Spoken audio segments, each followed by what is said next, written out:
The once powerful ruler found himself in a scenario that was gradually getting worse in the final 24 hours of his life. As World War II raged on and his plans for a greater German Reich fell apart, Hitler's physical and mental state had already been severely harmed by years of stress, failing military operations, and his deteriorating health. Thus, the subject of our video for today is Hitler's last 24 hours. On April 28, 1945, Hitler was forced to face the realities of his collapsing empire after spending several weeks hidden away in the Führerbunker beneath the Reich Chancellery in Berlin. While the Allies were pushing from the west, the Soviet Union's Red Army had surrounded the city. It was a bad situation, and Berlin was constantly being attacked. The final Führer headquarters Adolf Hitler used during World War II was the Führerbunker. Hitler, who actually spent little time in the city during the majority of the war, first had the Reich Chancellery bunker built as a temporary air raid shelter for him. The facility was expanded to serve as improvised permanent protection as Berlin was subjected to more bombing. The complex's two separate shelters, the Vorbunker, finished in 1936, and the Führerbunker, finished in 1944 and situated 2.5 meters below the Vorbunker, were part of the complicated construction. Both the original and rebuilt Chancellery buildings were destroyed by the Soviets after the war. The underneath structure remained mostly undisturbed until 1988-89, despite occasional attempts at demolition. If you have made it this far, make sure to like and subscribe. Let's continue. Hitler stayed in the bunker with his inner circle, which included Joseph Goebbels, the Nazi Minister of Propaganda, and Eva Braun, his longtime partner whom he had married. Those closest to Hitler started to realize that the war effort would fail as news of the atrocities carried out by the Nazi regime spread.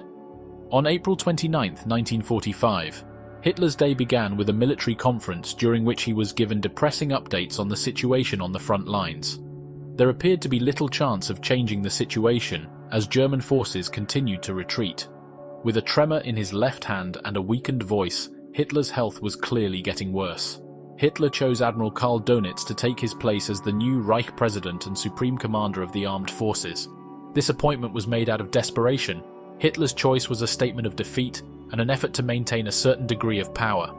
The day went on, and things in Berlin got worse. As Soviet forces drew closer, a breakdown overtook the city. Goebbels and his wife Magda murdered their 6 kids before committing suicide. Many made the choice to end their lives rather than be captured by the Soviets when they became aware of the oncoming collapse. Hitler's political testament, which stated his opinions on different topics and placed blame for the end of the war on others, was a document that he dictated on April 30, 1945, in the early hours of the day. Furthermore, he criticized Nazis, whom he believed to be hypocrites. He signed and had everyone in the bunker witness his signature on this testament and his personal will. Hitler and Eva Braun got married in court a little later that morning. Hitler thanked the surviving members of his team for their loyalty and dedication shortly after that and bid them farewell. He then went back to his personal space. A gunshot could be heard coming from Hitler's study in the afternoon. Hitler's body was found slumped over his desk when his staff entered the room. He had self-inflicted head trauma from a gunshot, and a weapon was nearby. The body of Eva Braun, who also committed suicide, lay next to him. The deaths were confirmed by Dr. Ludwig Stumpfegger, Hitler's personal doctor.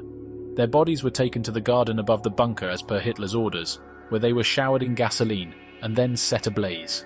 The remaining people in the bunker made an effort to flee as Soviet forces drew closer. Hitler's final 24 hours were characterized by a mix of hopelessness, opposition, and resignation. The person who once controlled Europe had to watch as his military ambitions were crushed and his empire was left in ruins.